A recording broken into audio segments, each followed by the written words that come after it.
తప్పిపోయిన ఎడల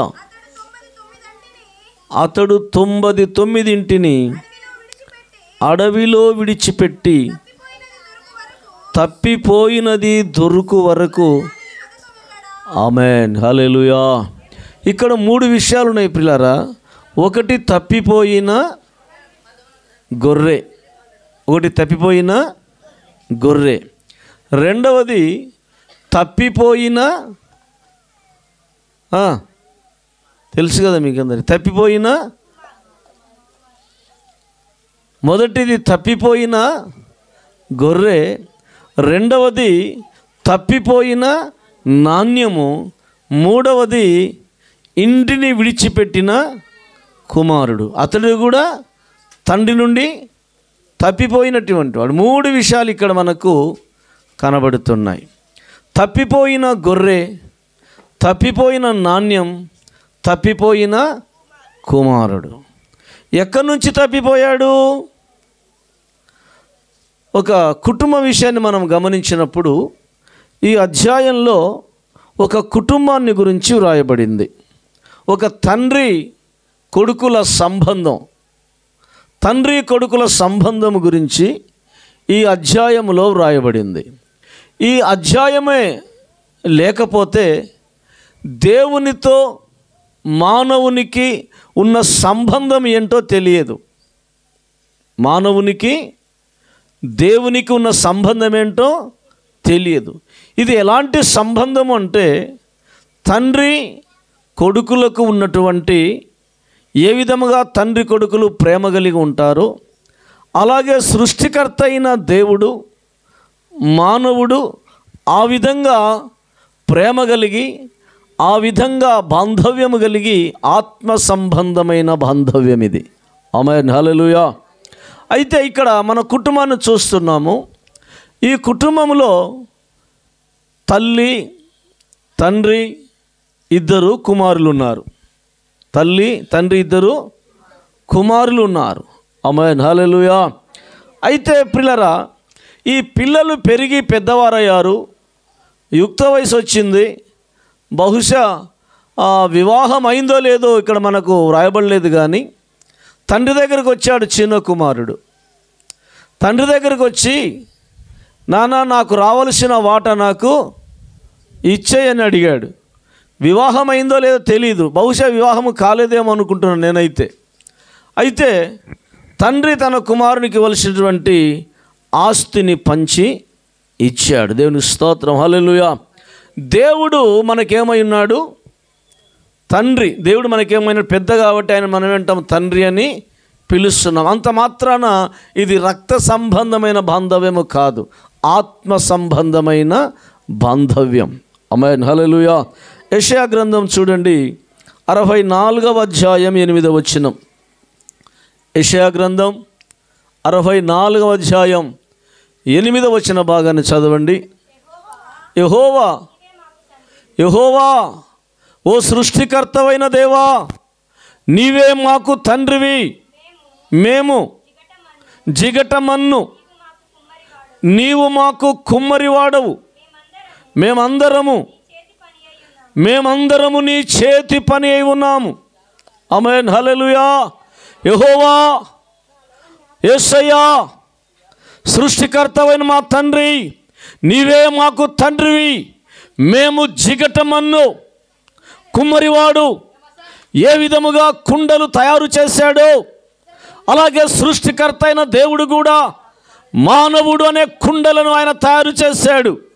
మానవుని తయారు చేసిన కుండలను తయారు చేసినట్టుగా దేవుడు కూడా మట్టిని తీసుకొని బొమ్మను చేసి వాని నాసికారంధ్రములో జీవవాయువును ఊదాడు.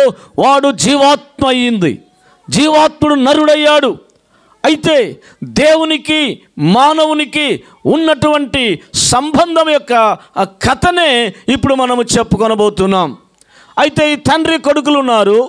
చిన్న కుమారుడు వచ్చాడు, నానా నాకు రావలసిన ఆస్తి, నాకు రావలసిన సంపద, నాకు ఏదైతే వస్తుందో అది నాకు ఇచ్చేయమని తండ్రిని అతడు అడిగాడు. ఆమేన్, హల్లెలూయా. నీవే మాకు తండ్రివి అని మాట్లాడుతున్నాడు యెషయా గ్రంథంలో. అయితే యేసు ప్రభునందు విశ్వాసముంచువారు ఎవరైతే యేసు ప్రభునందు విశ్వాసం ఉంచుతారో వారు ఆయన పిల్లలుగా తీర్చబడతారని, ఆయన నామందు ఎవరైతే విశ్వాసం ఉంచుతారో వారు ఆయన పిల్లలు, వారు కుమారులు కుమార్తెలుగా ఉంటారని యోహాను సువార్త 1వ అధ్యాయము 12వ వచనం భాగం మనతో మాట్లాడుతుంది. తన నామమందు విశ్వాసం ఉంచిన వారందరినీ కూడా ఎందరు అంగీకరించెదరో వారందరినీ, అనగా తన నామం, అనగా ఎవరి నామం? యేసు నామం. యేసు నామం విశ్వాసం ఉంచిన వారందరినీ దేవుని పిల్లలు అగుటకు ఆయన అధికారము అనుగ్రహించెను. ఆమేన్, హల్లెలూయా. కాబట్టి ప్రియులారా, చిన్న కుమారుడు మరి అధికారం ఉంది తండ్రి దగ్గర అధికారం ఉంది కనుకనే తనకు రావలసినటువంటి ఆ సంపద భాగము ఇమ్మని అడిగాడు.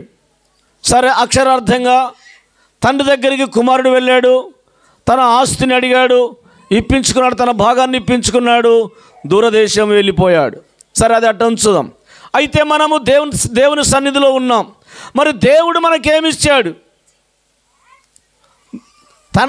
అతడేమో తండ్రి దగ్గరికి వెళ్ళి నాకు రావాల్సినటువంటి వాటా ఆస్తి నాకు ఇమ్మని అడిగాడు. మరి ఇప్పుడు మనకు ప్రభువుని నమ్మాం, ఆయన మనకేమిచ్చాడు? ఆమేన్, హల్లెలూయా. దేవుడు మనకేమిచ్చాడు? బుద్ధినిచ్చువాడు ఆయనే, జ్ఞానమునిచ్చువాడు ఆయనే. దేవుని స్తోత్రం చెప్పండి.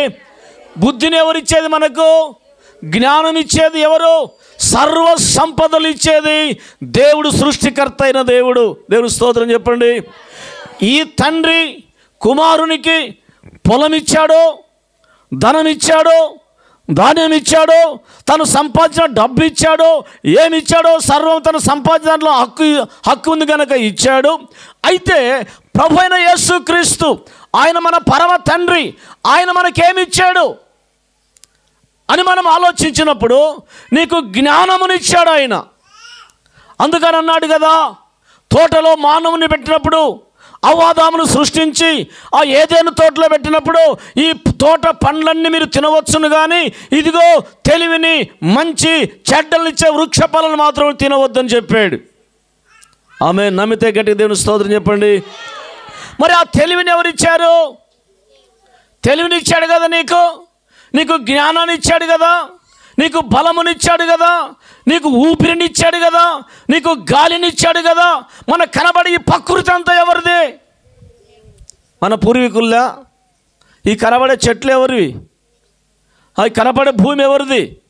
కనబడే ఆకాశం ఎవరిది? సూర్యచంద్ర నక్షత్రాలు ఎవరి కొరకు?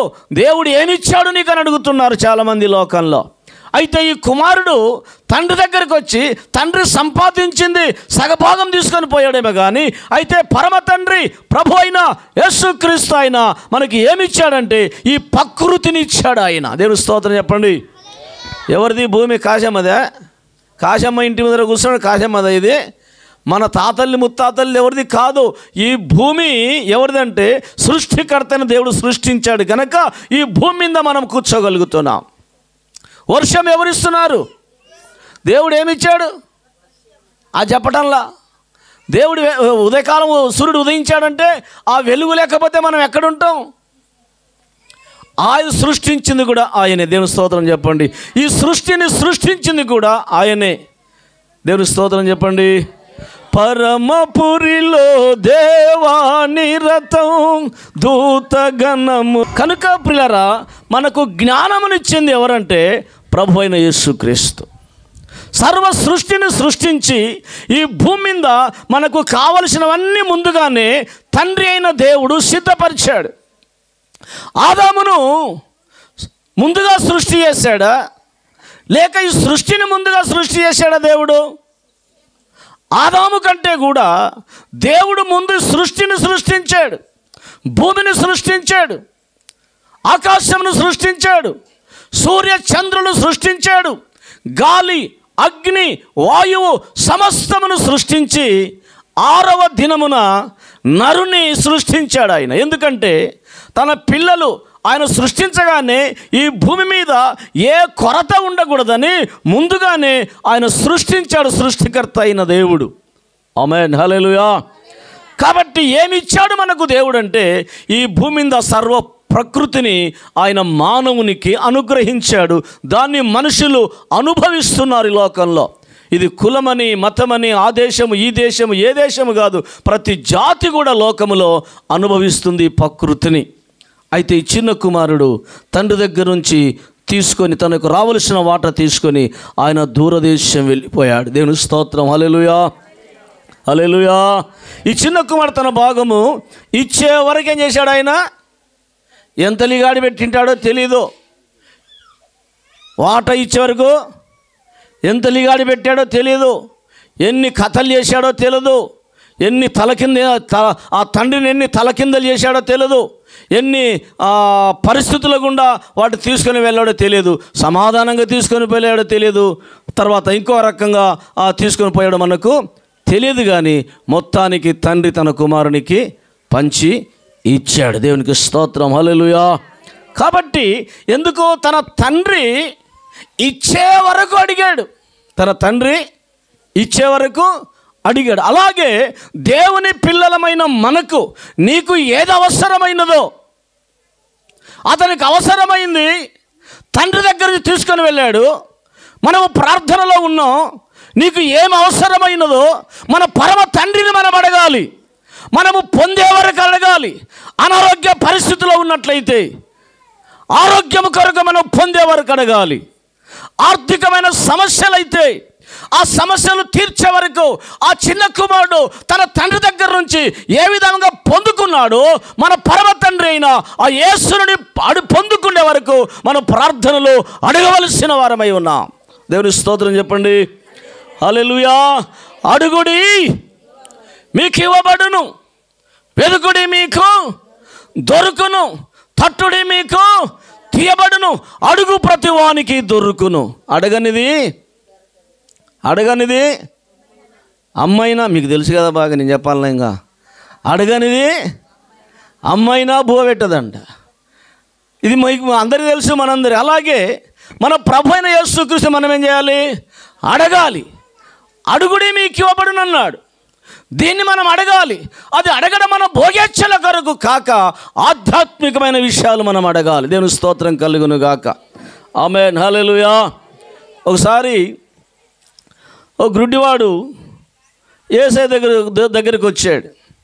ప్రభువా, నన్ను కనికరించు నాయనా, దర్శించి నా కన్నులు తెరువు ప్రభు అన్నాడు. కేకలేస్తున్నాడు, దావీదు కుమారుడా నన్ను కనికరించు నాయనా, కేకలేస్తున్నాడు. చాలామంది గుంపులుగా యేసుతో పాటు వెళుతూ ఉన్నారు. ఏరే గుడ్డడా ఊరుకో, యేసయ్య పైన ప్రాణం వెళ్ళిపోతున్నాడు, ఎందుకు నీవు అడ్డంగా అల్లరి చేస్తున్నావు, కేకలు చేస్తున్నావు అని అడిగాడు. ఇంకా మరి గట్టిగా అడిగాడు. ఏమని పిలిచాడు వాడు? దావీదు కుమారుడా. ఉత్త యేసయ్య అనలేవాడు. ఏమంటున్నాడు? ఎక్కడికి ధర్మశాస్త్రంలోకి వెళ్ళిపోయాడు గుడ్డాడు. కండ్లున్నోళ్ళు చదవడం లేదు, చెవులున్నోళ్ళు గ్రహించడం లేదు. ఈ గుడ్డివాడు కనీసం ఆదివారం ప్రార్థనకు పోయినాడో లేదో తెలీదు. ఓ దావీదు కుమారుడో నన్ను కరుణించవా అని కేకలేశాడు. ఈ కేకలు అన్నీ ఏం చేసినాయి? యేసు ప్రభుని ఆప్యాయి. దేవుని స్తోత్రం చెప్పండి. యేసు ప్రభుని ఏం కావాలరా నీకు అన్నాడు. నాకేమొద్దు నాయనా, నాకు ఒక 1000 రూపాయలు అన్నాడా, నాకు ఇంకేమొద్దు ప్రభువా, నాకు పెట్టేపాడు ఎవరు లేడు, నేను రోజు అడక తినాలి గుడ్డని, ఈ బిచ్చం వేయకుండా నాకు సమృద్ధి ఏమని అడిగాడా? ఏమడిగాడమ్మా మహేశ్వరమ్మ? దృష్టి, నాకు కనుచూపు కావాలి, కన్నులు కావాలి. దేవుని స్తోత్రం చెప్పండి. ఏం కావాలన్నాడు? కన్నులు కావాలి. నా కన్నులు తెరవబడాలి ప్రభువా, నన్ను ముట్టు ప్రభువా అని వాడు కేకలేసి అడిగాడు. యేసయ్య ఉమ్మిని నేల మీద వేసి బురద చేసి వాని కన్నుల మీద రాసి, నువ్వు వెళ్ళి కోనేటిలోకి వెళ్ళి కడుక్కపోరా, శిలోహిలోకి వెళ్ళి కడుక్కపోరా అన్నాడు. దీనికి స్తోత్రం చెప్పండి, హల్లెలూయా. ఇలాగూ ప్రియులారా, చాలామందిని యేసు ప్రభు స్వస్థపరిచాడు. ఒక గుడ్డివారే కాదు, ఒక కుంటివారే కాదు, చాంద్ర రోగులు, దయ్యం పట్టిన వారు, పలు విధాలైనటువంటి రోగులను యేసు ప్రభు స్వస్థపరిచాడు. అయితే ఒక గుడ్డివాడు బాగైన తర్వాత శాస్త్రులు పరిచయలు వచ్చాడు. రేయ్, నీ కనులు ఎవరు తెలిసారు చెప్పురా అన్నాడు. నీ కన్నులు ఎవరు తెరిచారో చెప్పురా అన్నాడు. నా కన్నులు యేసు ప్రభు ముట్టి స్వస్థపరిచాడు అన్నాడు. ఏదిరా నిన్ననే కదరా వీడు మన గేరుకొచ్చి అడుక్క తినేవాడు, అవతల గేరే అడుక్క తిన్నా, యూతల గేరే అడుక్క తిన్నా, ఈరోజు కళ్ళెట్టు వచ్చినాయి ఈయనకి అని నన్ను యేసు ప్రభు ముట్టారా అని కుయ్యోమర్రు అంటున్నాడు వీడు. వీళ్ళకు నమ్మకం దొరకక ఒరేయ్ మనలో మనకెందుకురా తగాదా, ముందు వాని తల్లిదండ్రులను పిలుద్దాం, ఈ గుడ్డివాడుగా పుట్టిన ఈ కుమారుడు వాళ్ళ కుమారుడా కాదా, లేకుంటే వాణ్ణి పోలిన వాడు ఇంకొకడు ఏమైనా వీడు ఉన్నాడా అని తల్లిదండ్రులను పిలిచారు. తల్లిదండ్రులను పిలిచి, అమ్మా ఈ గుడ్డివాడుగా పుట్టినవాడు వీడు మీ కుమారుడేనా అని అడిగాడు. అవునయ్యా వీడు మా కుమారుడే అన్నారు. వీడు మా కుమారుడు. అయితే వీని కళ్ళు ఎట్లా వచ్చినాయి చెప్పండి అయ్యా అన్నారు. వీని కళ్ళు ఎలాగొచ్చినాయో చెప్పండి. అప్పుడు ఆ రోజుల్లో యూదులు ఎవరైనా యేసు ప్రభుని గురించి చెబితే వాళ్ళను సమాజంలో ఏం చేస్తున్నారు, వెలివేస్తున్నారు. మనల్ని కూడా వెలివేస్తారో ఏమో అని వీళ్ళు ఏం చేశారు తెలుసా, ఏమోనయ్యా ఆ కళ్ళు ఎలా వచ్చాయో ఏమో మాకు తెలియదు, వీడైతే మా కొడుకే, వీని కళ్ళు ఎలా వచ్చినాయో మాకు తెలియదు. వాడు వయసు వచ్చినవాడు కదా, వాడు యవనస్తుడు కదా, వాడు చిన్నపిల్లవాడు కాదు కదా, వాణ్ణి అడగండి, వాని కన్నులు ఎలా తెరవబడ్డాయో అడగండి. వీళ్ళు చేశారు, తిరిగి వాళ్ళ మీదకి వేశారు. ఇప్పుడు మళ్ళీ ఏమంటారు వీళ్ళు, అరే నిజంగా చెప్పారు నువ్వేనేరా అన్నారు. ఏమయ్యా ఎన్నిసార్లు చెప్పాలి, ఆ యేసు ప్రభువే నా కన్నులు ముట్టాడు. ఒరే నీకేమైనా ఉమాదమేమరా, పుట్టుగుడ్డి వాని కన్నులు ఎవడని తెలుస్తాడా? ఏ డాక్టర్ కూడా స్వస్థపరచలేదు కదా ఇంతవరకు, వాడెట్ట తెలిసారా నీ కన్నులు? వాడు పాపి అన్నాడు. ఆయన పాపో కాదో నాకు తెలియదు, నా కన్నులు ముట్టింది ప్రభు అయిన యేసుక్రీస్తు. అందరు చప్పట్లు కొట్టి ప్రభు నన్ను మహిమపరుద్దాం. హల్లెలూయా. నన్ను ముట్టింది ఆయన. ఇన్నిసార్లు మీకు చెప్పాను, ఇప్పటికి ఎన్నోసార్లు చెప్పాను మీకు, చాలాసార్లు అడుగుతున్నారు మీరు నన్ను, మీకు అనుమానం తీర్చబడం లేదు. నన్ను ముట్టింది ప్రభు అయిన నజరేయుడైన యేసే నా కన్నులు ముట్టి స్వస్థపరిచాడు అన్నాడు. దేవుని స్తోత్రం కలుగును గాక. హల్లెలూయా. ఏమి ఇన్నిసార్లు నన్ను అడుగుతున్నారు, మీరు కూడా యేసు ప్రభు శిష్యులు కావాలని ఉన్నారా అంటే వీళ్ళకి సుర్రెత్తిపోయింది వీళ్ళకి. స్తోత్రం. హల్లెలూయా. మేం కాదు నువ్వే, మేము మోసే శిష్యులము,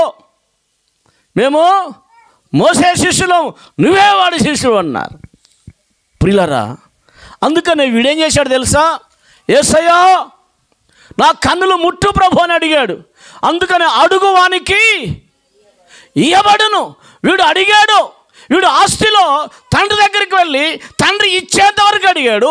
ఈ గుడ్డివాడు కూడా చూపు పొందేంత వరకు దావీదు కుమారుడా నన్ను కరుణించు అని అడిగాడు. వాడు నీవు అడుగుతున్నావా ప్రభుని? ఒక ఉత్తుత ప్రార్థన చేసి వదిలేస్తున్నావా? కన్నీటి ప్రార్థన అవసరం. తను అడుగు వారికి ఎంతో ఖచ్చితంగా ఆయన పరిశుద్ధాత్మ అభిషేకాన్ని కూడా ఆయన ఇచ్చేవాడైనాడని దేవుని వాక్యం మనతో మాట్లాడుతుంది. ఒక చూపే కాదు, ఆత్మశక్తితో ఆయన నింపట కూడా సమర్థుడని దేవుని వాక్యం మనతో మాట్లాడుతుంది. ప్రియులరా, దేవుని నామానికి మహిమ కలుగును గాక. దేవుని స్తోత్రం చెప్పండి. యోహాను సువార్త 9వ అధ్యాయం 21వ వచనం చూడండి. యోహాను సువార్త 9వ అధ్యాయం 21వ వచనం. వీడు ఎలాగూ చూచుచున్నాడు, ఎవడు వీని కన్నులు తెరిచెను అదియు మేము ఎరగం. వీడు వయస్సు వచ్చినవాడు, వీనినే అడగండి, తన సంగతి తానే చెప్పుకుంటాడని వారితో చెప్పిరి. దేవుని స్తోత్రం. హల్లెలూయా. అడుగు వారికి ఏం చేస్తాడు ఆయన? న్యాయము తీర్చే దేవుడై ఉన్నాడు. దేవుని స్తోత్రం చెప్దాం. అందరూ గట్టి దేవుని స్తోత్రం చెప్దాం. హల్లెలూయా, హల్లెలూయా. కాబట్టి ఈ చిన్న కుమారుడు ఏం చేశాడు? తండ్రిని అడిగాడు, పొందుకున్నాడు, అతడు దూరదేశము వెళ్ళిపోయాడు. దేవునికి స్తోత్రం. హల్లెలూయా. తండ్రిని గురించి ఏమైనా పట్టించుకున్నాడా? తండ్రి మీద ఏమైనా ప్రేమ ఉందా? ఈ కుమారునికి కనికరము లేదు. కుమారులను తండ్రులు పెంచి వారిని కని పెంచి పెద్ద చేసి వారికి వస్త్రాలు ఇచ్చి వారిని ఒక ప్రయోజనకరంగా చేసినప్పుడు ఈ తండ్రి మీద మమకారము లేకుండా తీసుకొని దూరదేశం వెళ్ళిపోయాడు వాడు. ఆమేన్, హల్లెలూయా, హల్లెలూయా. కాబట్టి పిల్లరా, ఎక్కడి నుంచి వెళ్ళిపోయాడు అతడు? చిన్న కుమారుడు ఎక్కడి నుంచి వెళ్ళిపోయాడు అంకనా? చిన్న కుమారుడు ఎక్కడి నుంచి పోయినాడు? తండ్రి దగ్గర నుంచి. అనగా తండ్రి ఇంటి నుంచి దూరం వెళ్ళిపోయాడు. తండ్రి ఇంటి నుంచి దూరం వెళ్ళిపోయాడు. బాధ్యతలు లేకుండా పోయాడు. బాధ్యతలు లేవు. తండ్రి ఇంటిని అనగా తల్లిని విడిచిపెట్టాడు, తండ్రిని విడిచిపెట్టాడు, అన్నని విడిచిపెట్టాడు, రక్త సంబంధికులు విడిచిపెట్టాడు, బంధుమిత్రులు విడిచిపెట్టాడు. ఎక్కడో దూరముగా, బహుదూరముగా వెళ్ళిపోయాడు. ఇంటిని విడిచిపెట్టి దూరముగా వెళ్ళిపోయాడంటే ప్రియులారా, అందరినీ వదిలిపెట్టాడు. బాధ్యతలు ఏమైనా తీసుకున్నాడా? ఈ రోజుల్లో పెరిగి పెద్దగై వివాహాలైన తర్వాత ఇక ఎవరో నాకు నా పరిస్థితి నాది అనేటోళ్ళు చాలామంది ఉన్నారు. కాబట్టి పిల్లరా, ఈ కుమారుడు ఏ బాధ్యత లేకుండా, తండ్రిని ఆదరించకుండా, తల్లిని ఆదరించకుండా, అన్నదమ్ములను ఆదరించకుండా తీసుకొని ఎక్కడో దూరంగా వెళ్ళిపోయాడు. ఇంటి నుంచి దూరముగా వెళ్ళిపోయినట్టుగా మనం చూస్తున్నాం పిల్లరా. ఆమేన్, హల్లెలూయా. చాలామంది ఆ ప్రార్థనకు దూరం అయిపోతారు, మందిరానికి దూరం అయిపోతారు, తల్లిదండ్రులకు దూరమైనట్టుగా బాధ్యతలకు దూరం అయిపోతూ ఉన్నారు. దేవునికి స్తోత్రం, హల్లెలూయా. తండ్రిని విడిచి వెళ్ళినట్టుగా ఆరోగ్యం, ఆశీర్వాదం, వివాహం పోగొట్టుకొని, అనేకులు దీవెనలు పోగొట్టుకొని ప్రియులారా, తండ్రిని విడిచి చాలామంది దూరం అయిపోతున్నట్టుగా దేవుని వాక్యం మనతో మాట్లాడుతుంది. మరి వెళ్ళిపోయాడు, ఆస్తిని తీసుకున్నాడు, సమస్తం తీసుకున్నాడు, దూరదేశం వెళ్ళిపోయి ఏం చేశాడు? ఇష్టం వచ్చినట్టుగా అదంతా ఖర్చు చేశాడు. దేవుని స్తోత్రం, హల్లెలూయా. దేవుడిచ్చినటువంటి వాటిని దుర్వ్యాపారం చేశాడు. ఇచ్చినటువంటి దేవుడు నీకు సంపదనిచ్చాడు, దేవుడు నీకు అందాన్ని ఇచ్చాడు. తండ్రి నీకు సంపదనిచ్చినట్టుగా దేవుడు నీకు ఒక అందాన్ని ఇచ్చాడు, ఒక మంచి రూపురేఖలతో నిన్ను సృష్టించాడు. నీ అందమును నువ్వు పాడు చేయకూడదు, దుర్వ్యాపారానికి వాడుకోకూడదు, విచ్చలవిడిగా వాటిని వాడుకోకూడదని దేవుని వాక్యం మనతో మాట్లాడుతూ ఉంది.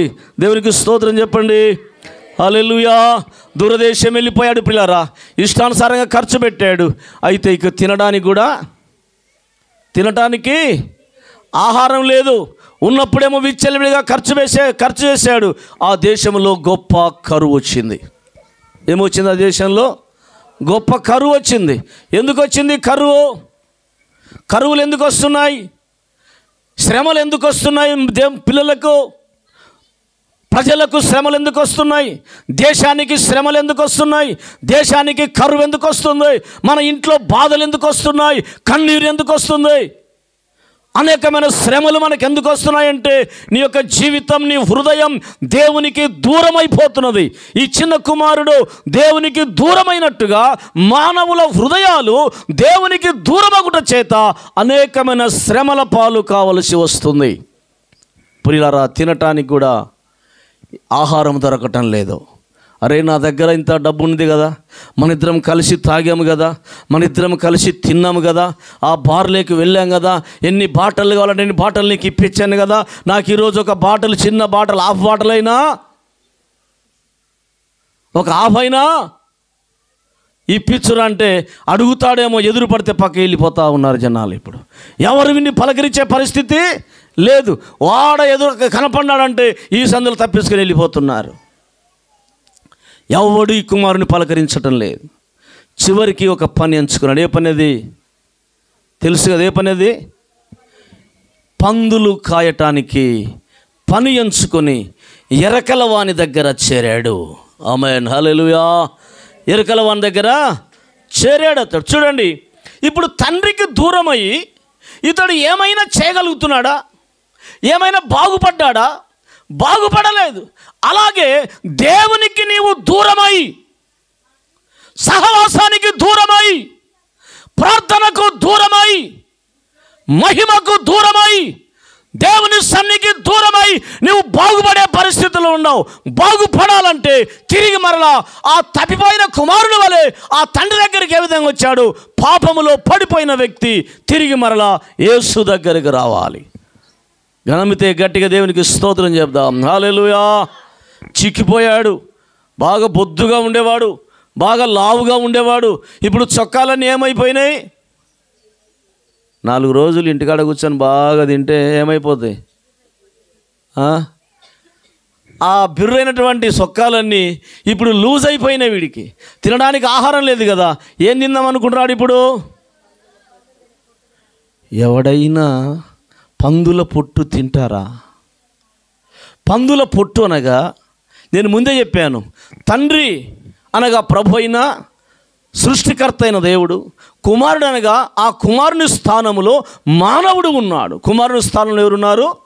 మానవుడు ఉన్నాడు. ఈ మానవుడు తప్పిపోయాడు. తప్పిపోయినందు చేతనే ఆ పండు తినవద్దు అన్నందు చేతనే వాడిని బయటికి వెళ్ళగొట్టవలసిన పరిస్థితి ఏర్పడింది. అయితే తండ్రి ప్రేమ మాత్రం వాని మీద నుంచి తొలగి పోలేదు. ఎదురు చూస్తూ ఉన్నాడు, ఎప్పుడు వస్తాడా అని. అయితే వీడైతే తినడానికి ఆహారం లేదు, కండ్లు లోపలికి పీక్కపోయినాయి, కండలన్నీ కరిగిపోయినాయి, మాసిన గుడ్డలతో ఉన్నాడు. గడ్డం చేపించుకుందామంటే కూడా పైసలు లేవు, గడ్డం పెరిగిపోయింది. ఆ పందులు కూడా వానికి అవకాశము ఇవ్వటం లేదు. ఇప్పుడు ఎవరు గుర్తొచ్చారు? తండ్రి గుర్తొచ్చాడు. బక్క చిక్కిపోయాడు. ఒక ధనవంతుడు కారు వేసుకొని వెళ్తున్నాడు. కారు వేసుకొని వెళ్తుంటే ఒక వేస్టేజ్ అంతా పడేసేట్టు ఇస్తరాకులు ఉంటాయి కదా, దాన్ని ఏమంటారు? తొట్టి. ఆ తొట్టి దగ్గర, ఆ తొట్టి కుప్పతొట్టులో పన్నటువంటి వేస్టేజ్లో ఇచ్చరాకుల్లో ఆహారం ఉన్నటువంటి ఆహారాన్ని అంతా పోగు చేసుకొని ఒక వ్యక్తి తింటా ఉన్నాడు. ఈ ధనవంతుడు చూసి అక్కడ ఆగి టకా 2 ఫోటోలు తీశాడు. ఫోటోలు తీసి, అరే బాయ్ కారు ఎక్కురా అన్నాడు. నీకేం తల్లిదండ్రులు ఎవరు లేరా? ఏంది పరిస్థితి? నాకు ఎవరు లేరు, తినడానికి ఏమి లేదు అంటే, వీడు దయగలిగి ఇతను కారులో ఎక్కించుకొని ఇంటికి తీసుకొని పోయి వానికి శుభ్రం చేసి, స్నానం చేయించి, వాని గడ్డం గీయించి, వానికి శుభ్రమైన దుస్తులేసి కూర్చోబెట్టుకొని ఇంట్లో ఒక కుమారుని వలె సాకుతున్నాడు. వాడిని కుమారుని వలె సాకుతున్నాడు. పెరిగి పెద్దగా అయ్యాడు. తర్వాత ఏమయ్యాడు?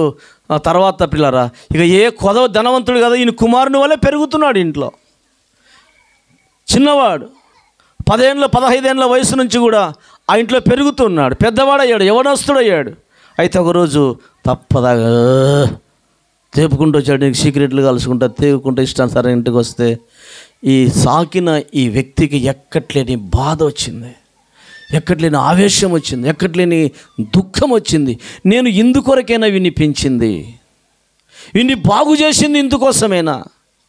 ఆ చెత్త కుప్పలో పడిన ఈ వ్యక్తిని, ఆ వేస్టేజ్ తింటున్న ఆ వ్యక్తిని, ఆ కుళ్ళిపోయిన ఇచరాకులు తిన్న ఈ వ్యక్తిని తీసుకుని ఇంతగా పెంచని చెప్పేసి అప్పుడు తీసిన ఫోటోలు తెచ్చి టకటక వానికి చూపించాడు.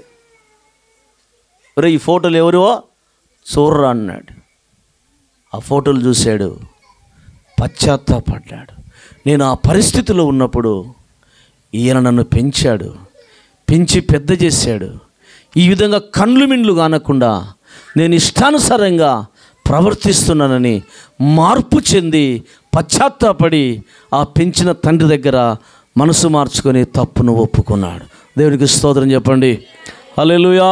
అలాగే ఈ తప్పిపోయినటువంటి కుమారుడు ఆ ఎరకల వారి దగ్గర ఆ ఆలోచన చేస్తూ, అయ్యో నా తండ్రి దగ్గర చాలామంది పనివారు ఉన్నారు, చాలామంది కూలి వారికి అన్నం దొరుకుతుంది, మరి నా పరిస్థితి ఏమిటి?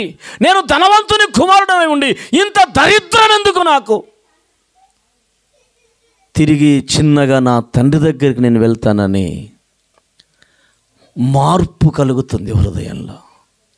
ఎప్పుడు మార్పు చెందేది? ఎప్పుడు ప్రార్థన చేసేది? దుఃఖం వచ్చినప్పుడు ప్రార్థన, కన్నీళ్ళు వచ్చినప్పుడు ప్రార్థన, భయంకరమైన శోధన వచ్చినప్పుడు ప్రార్థన. వీని పరిస్థితి అట్లే ఉంది, తినడానికి తిండి లేనప్పుడు అయ్యో ఇప్పుడు నా తండ్రి దగ్గరికి పోవాలి. ప్రియులారా, ఏది ఏమైనా అతనికి మార్పుకు కారణమైంది. దేవుని స్తోత్రం చెప్పండి. ఆ కరువు దేనికి కారణమైంది? ఆ శ్రమ దేనికి కారణమయ్యింది? ఆ యొక్క కరువు తండ్రి దగ్గరికి రావటానికి కారణమయ్యింది. ఆమేన్, హల్లెలూయా, దేవుని స్తోత్రం చెప్పండి. కాబట్టి ప్రియులారా, తండ్రికి ఇప్పుడు తండ్రి నుండి దూరం అయిపోయి ఏమైనా ప్రయోజనం అయ్యిందా? యోహాను సువార్త చూడండి 15వ అధ్యాయం. యోహాను సువార్త 15వ అధ్యాయం 5వ వచనాన్ని చదవండి. ద్రాక్షావల్లిని నేను, తీగలు మీరు. ఎవడు నా యందు నిలిచి ఉండును, ఎవడు నా యందు నిలిచి ఉండును, నేను ఎవని యందు నిలిచి ఉందునో వాడు బహుగా ఫలించును. నాకు వేరుగా ఉండి మీరు ఏమీ చేయలేరు. తీగను నేను, నిజమైన ద్రాక్షావళిని, నా తండ్రి వ్యవసాయకుడు. ద్రాక్షావళిలో తీగలు అంటూ కట్టబడి ఉంటేనే అవి బహుగా ఫలిస్తాయి అన్నాడు. నాకు వేరుగా మీరేమీ చేయలేరు అన్నాడు. ఇప్పుడు తండ్రి ఇంటి నుండి కుమారుడు వేరై దూరం పోయాడు. ఏమైనా చేయగలిగాడా? ఏం చేశాడంటే ఎరకల వాని దగ్గర ఆ పందులు తిన పొట్టు తినేదడం తప్ప వేరేది ఏమి అతడు చేయలేకపోయాడు. ఆమేన్, హల్లెలూయా. కాబట్టి ప్లరా, దేవుని సన్నిధానంలో ఇంకొక వాక్యం చూడండి. యెహెజ్కేలు గ్రంథం 14వ అధ్యాయం 13వ వచనం. కరువు ఎందుకు వస్తుంది? కారణం ఏంటంటే మనుషుల పాపములను బట్టే కరువు వస్తుంది. దేశానికి కరువు ఎందుకు వస్తుందంటే మనుషులు చేసేటువంటి విపరీతమైన కృత్యాములను బట్టి కరువు. చదవండి యెహెజ్కేలు 14:13. నరపుత్రుడా, ఓ నరపుత్రుడా, ఏ దేశమైతే విశ్వాసఘాతకమై నా దృష్టికి పాపము చేసినదో దానికి నేను విరోధినై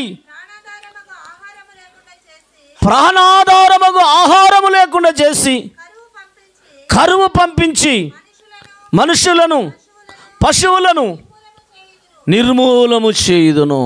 ఆహారము లేకుండా దేశానికి ఏం చేశాడు? ఆయన ఆహారము లేకుండా చేశాడు. ఎందుకు? పాపము చేత దేశం ఉన్నది కనుక, పాపము చేత అపవిత్రమైన జీవితంలో కుమారుడు జీవించుతున్నాడు కనుక ఆ కరువును పంపింది దేవుడని మనం గుర్తెరగాలి.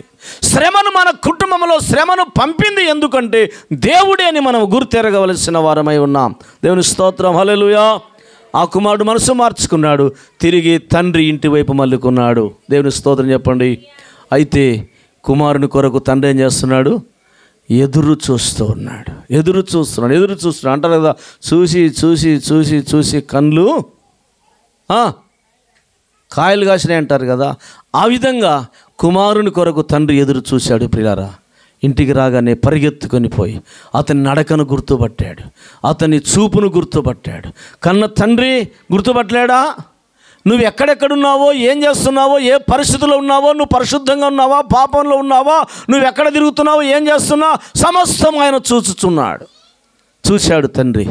పరిగెత్తుకొని పోయి వాని మెడ మీద పడి ముద్దు పెట్టుకొని వాని ఇంటికి తీసుకొని వచ్చాడు. దేవుని స్తోత్రం చెప్పండి. పడిపోయిన నిన్ను ప్రభు వదిలిపెట్టాలనుకోవటం లేదు.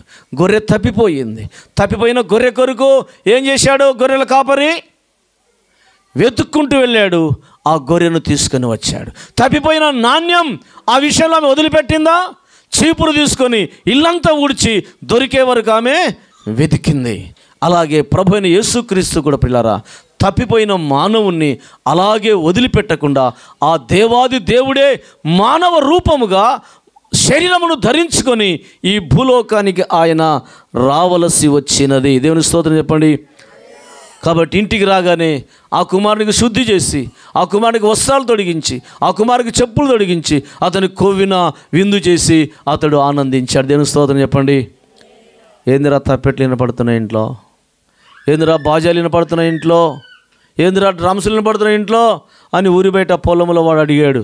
పెద్ద కుమారుడు, ఏం లేదురా, తప్పిపోయినా నీ కుమారుడు తిరిగి వచ్చాడు, మీ నాయన మంచి గొర్రెను కోసాడు, విందు చేశాడు, అందుకనే సంబరం చేస్తున్నారా అన్నాడు. వీనికి పుట్టింది పుండు. వాడు తిరిగి వస్తే అలాగలి ఇంట్లోనికి ఏం పుట్టింది వీనికి? ఏమిరా, నేను ఇన్నాళ్ళు నా తండ్రితో ఉంటే ఇంతవరకు ఒక పార్టీ చేసుకుందామంటే ఒక గొర్రె పిల్ల కూడా నాకు ఇవ్వలేకపోయిన వాడు అలిగి వాడు బయట ఉన్నాడు. అప్పుడు తండ్రి వచ్చి, నాయన చనిపోయినటువంటి నీ కుమారుడు, తప్పిపోయిన నీ కుమారుడు, నీ తమ్ముడు తిరిగి దొరికాడురా, చనిపోయిన వాడు బ్రతికాడురా. తండ్రి బ్రతిమలాడుకొని మళ్ళీ మన ఇంట్లోకి తీసుకురావాల్సిన పరిస్థితి ఏర్పడింది. దేవుని స్తోత్రం చెప్పండి. అలాగే ప్రియులారా, తప్పిపోయిన కుమారుని ఏ విధంగా తండ్రి ఇంట్లోకి చేర్చుకున్నాడో, తప్పిపోయిన మానవుని కూడా రక్షించుటకు ఆ యేసు ప్రభువే ఆ మహిమను విడిచి, ఆ పరలోకాన్ని విడిచి ఈ భూలోకానికి కన్య మరి గర్భంలో పరిశుద్ధాత్మ ద్వారా జన్మించి 33 సంవత్సరాలు జీవించి మన కొరకు తన రక్తమును ధారపోసాడు. అదే సిలువ వేయబడ్డాడు. అదే ఈస్టర్ని మనం మొన్ననే చేసుకున్నాం. గుడ్ ఫ్రైడేని మనం ప్రార్థనలు కూడా జరిగాయి. ఎందుకు గుడ్ ఫ్రైడే అంటున్నారు? మంచి శుక్రవారం ఎందుకయింది? యేసు ప్రభు చనిపోయిన వల్ల మంచిదని మంచి శుక్రవారం అంటున్నారు. ఆయన చనిపోవటం మంచిది. ఎందుకంటే పాపములో ఉన్న వ్యక్తిని రక్షించుటకు ఆయన శిలువలో బలి అయ్యాడు. యజ్ఞ పశువు వలె ఆయన వధించబడ్డాడు. దేవుని స్తోత్రం చెప్పండి. రోమీలకు రాసిన పత్రిక 5వ అధ్యాయం 19వ వచనం. రోమా 5:19. ఏలయనగా ఒక మనుషుని అవిధేయత వలన అనేకులు పాపులుగా ఎలాగూ చేయబడిరో, అలాగే ఒకని విధేయత వలన అనేకులు నీతిమంతులుగా తీర్చబడుదురు. ఆమేన్, హల్లెలూయా. ఒక మనుషుని అవిధేయత వలన ఏమొచ్చింది? పాపం వచ్చింది. ఎవరు అవిధేయత అంటే ఆ మనుష్యుడే, మొదటి ఆదాము. ఆ ఆదాము అవిధేయత వలనే లోకమునకు పాపం వచ్చింది. ఒక మనుషుని విధేయత వలన పాపము నుండి విడుదల పొందాం. దేవుని స్తోత్రం చెప్పండి. ప్రియులారా, పాపమనే కట్ల చేత మనము బంధించబడి ఉండగా ఆ ప్రభు అయిన యేసుక్రీస్తే మానవ రూపములో ఈ లోకానికి వచ్చాడు, సిలువ వేయబడ్డాడు, సమాధి చేయబడ్డాడు, తిరిగి లేచాడు. ఆయన రెండవసారి కూడా రాబోతున్నాడు. దేవుని స్తోత్రం చెప్పండి. హల్లెలూయా. ఆఫ్రికా దేశంలో ఒక పట్టణంలో భయంకరమైనటువంటి గలిబిలి గందరగోళం జరుగుతుంది. భయంకరమైనటువంటి గలిబిలి జరుగుతున్నట్టు ఆ స్థలంలో ఒక చెరసాలలో నుండి, ఒక జైల్లో నుంచి ఒక వ్యక్తి తప్పించుకున్నాడు. అందరు వినండి, దేవుని స్తోత్రం చెప్పండి. ఒక వ్యక్తి తప్పించుకొని ఇలాగూ కూటాలు జరుగుతుంటే ఆ కూటంలో వచ్చి కూర్చున్నాడు.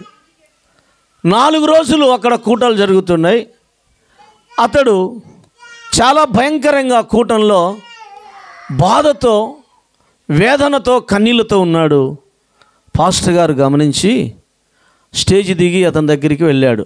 చివరి రోజున, ఏమినైనా నీవు చాలా బాధలో ఉన్నావు, నువ్వు వేదనలో ఉన్నావు, నీ బాధకేంది, పరిస్థితి ఏంటి చెప్పని అడిగితే, నాది భయంకరమైన పరిస్థితి, నేను ఒక పెద్ద దొంగను, నరహంతకుని, త్రాగుబోతును, తిరుగుబోతును. ఈ పరిస్థితులను బట్టి నేను జైల్లో వేయబడ్డాను. తప్పించుకొని వచ్చి 4 రోజుల నుంచి ఈ మీటింగ్లో కూర్చున్నాను. ఈ మీటింగ్లో కూర్చోడం వల్ల దేవుని యొక్క వాక్కు నా హృదయానికి తగిలి ఈ 4 రోజుల నుంచి ఈ లోకంలో నేను ఉన్నాను. అమ్మాయి పగ జరుగు. 4 రోజుల నుంచి నేను ఈ లోకంలో ఉన్నాను. అయితే ఇంతకుముందు జైల్లో నేను ఉంటున్నాను. మరి నేను ఇప్పుడు మారి దేవుని యొక్క ఆత్మ నన్ను తాకడను బట్టి, దేవుని యొక్క వాక్యం నా హృదయాన్ని తగలడము బట్టి నేను బయటికి చెప్పలేకపోతున్నాను, సాక్ష్యం ఇవ్వలేకపోతున్నాను అన్నాడు. నువ్వు ఇప్పుడు సాక్ష్యం చెప్పకపోతే నువ్వు అంతరంగంలో మార్పు చెందావు, కానీ నువ్వు సాక్ష్యం చెప్పకపోతే ఇక్కడ ఈ లోకంలో నువ్వు తప్పించుకుంటావేమో, కానీ దేవుని యొక్క న్యాయ విమర్శలో, తీర్పులో నీవు తప్పించుకొనలేవు అని మాట్లాడాడు. ఈ మాట విని ఆ హృదయం కదిలించబడి తిరిగి జైలు దగ్గరికి వెళ్ళి జైలర్తో మాట్లాడి, అయ్యా నేను జైలు నుంచి తప్పిపోయాను, నేను తప్పించుకొని తిరుగుతున్నాను, నేను తిరిగి మీ దగ్గరికి వచ్చాను, తిరిగి నన్ను మళ్ళీ జైల్లో పెట్టండి అన్నాడు. అరే బాయ్, నువ్వు తిరిగి నీ చరిత్ర అంతా తెలుసు, నువ్వు వ్యభిచారం తెలుసు, నీ దొంగతనం తెలుసు, నీ త్రాగుడు తెలుసు, నీ రౌడీజం తెలుసు, నువ్వు పెద్ద గుండవని తెలుసు, అయినా తిరిగి మరలా జైలు దగ్గర నువ్వు వచ్చావంటే దేవుని శక్తే నిన్ను కదిలించింది, మరొక శక్తి కాదన్నాడు జైలర్. దేవుని స్తోత్రం చెప్పండి. హల్లెలూయా. జైలుకి వెళ్ళాడు, మారు మనసు పొందాడు, పశ్చాత్తాపడ్డాడు. అతని ప్రవర్తన చూసి జైలు ఖైదీలు చాలామంది మార్పు చెందారు. దేవుని స్తోత్రం చెప్పండి. అతని ప్రవర్తనను బట్టి ఆ జైల్లోనే ఒక ఉద్యోగం ఇచ్చారు ఆ వ్యక్తికి. ఆమేన్, హల్లెలూయా. అంటే ఆ వ్యక్తి ఇప్పుడు పాపపు కట్లలో ఏమయ్యాడు? చెరసాలలో ఉన్నాడే కానీ అంతరంగంలో హృదయంలో కట్లు, పాపపు కట్ల చేత అతడు విడుదల పొందాడు. దేవుని స్తోత్రం చెప్పండి. నేను 1988 సంవత్సరంలో నేను కూడా 3 రోజులు జైల్లో ఉన్న, ఆత్మకూరు జైల్లో. ఏ పాపం చేయలేదు. వాళ్ళు జైల్లో ఉండడానికి ఏ అక్రమం కూడా నేను చేయలేదు. కారణం ఏంటంటే జైల్లో ఉండడానికి గల కారణము దేవుని మాట వినకపోవటమే. నేను ఏ దొంగతనం చేసింది ఏం లేదు, ఏ త్రాగుడు చేసింది ఏం లేదు. వాళ్ళు తీసుకుని స్టేషన్లో వేయటానికి తీసుకుని వెళ్ళి, ఆ రోజు అర్ధరాత్రి మా ఇంటికి వచ్చారు పోలీసులు. వ్యాన్ తీసుకుని వచ్చి పరమేశ్వరుడు ఉన్నప్పుడు తీసుకుని వెళ్ళి చక్కగా శ్రీశైలం రోడ్డుకు పట్టించాడు వ్యాన్ మధ్యరాత్రి. ఇది ఏంద్రా బాబు, శ్రీశైలం తీసుకుపోతున్నాడు ఈయన, మా వాళ్ళు ఎవరు వస్తారు నా దగ్గరికి, నన్ను విడిపించడానికి ఎవరు వస్తారని లోపల నాకు పోరాటం మొదలైంది. తీసుకుపోయి చక్కగా సిద్ధాపురంలో దించాడు, ఈ వ్యాన్లో దించాడు. చలికాలం, అప్పుడు భయంకర చలికాలం. లేవడం వచ్చి పట్టుకున్నారు, 2 బెరికారు తీసుకుని పోయారు. అక్కడ ఒక కేసు ఉంది. ఏ కేసు? అడవిలో జంతువులు కలిసే కేసు. ఆ కేసును బట్టి నన్ను తీసుకుపోయారు. మా ఇంట్లో ఒకటి, అటువంటిది ఒకటి. ప్రియులారా, ఆ 3 రోజులు జైల్లో ఉన్నా. ఇప్పుడు ఎవరు వస్తారు నా కోసం విడిపించడానికి? మీరందరూ వస్తారా? మీరందరూ అప్పుడు తెలియదులేండి. మా ఊర్లో వాళ్ళు ఎవరైనా వస్తారా? జవాబు చెప్పండి. ఎవరు వస్తారమ్మా నా కోసం? నా రక్త సంబంధికులే నా కోసం రావాలి. వేరే వాళ్ళు ఎవరు రారు. అలాగే నా రక్త సంబంధికులు ఎలాగూ నా కొరకు వచ్చారో, అలాగే మానవుడు కూడా రక్త మాంసములతో పుట్టాడు. మానవులు ఎట్లా చేశాడు దేవుడు? రక్త మాంసాలతో సృష్టించాడు కనుక దేవుడు మహిమతో రాక మానవునిగా రక్త మాంసములు ధరించుకొని రక్త మాంసములు తనగా మానవునిగా ఈ లోకానికి వచ్చాడు. ఎందుకంటే నరుణ్ణి దేవుడు ప్రేమించాడు కనుక. దేవుని స్తోత్రం చెప్పండి. నేను జైల్లో ఉన్నప్పుడు నా కొరకు నా రక్త సంబంధికులు ఎలాగొచ్చారో, మనము పాపం అనే జైల్లో ఉన్నప్పుడు, అంధకారములో ఉన్నప్పుడు, పాపపు బంధకాల్లో ఉన్నప్పుడు మనలను విడిపించడానికి మన తండ్రి అయిన దేవుడు పరలోకము నుంచి ఈ భూలోకానికి వచ్చి కన్య మరియ గర్భంలో జన్మించి ఆయన పెరిగి పెద్దవాడై సిలువ వేయబడవలసి వచ్చింది.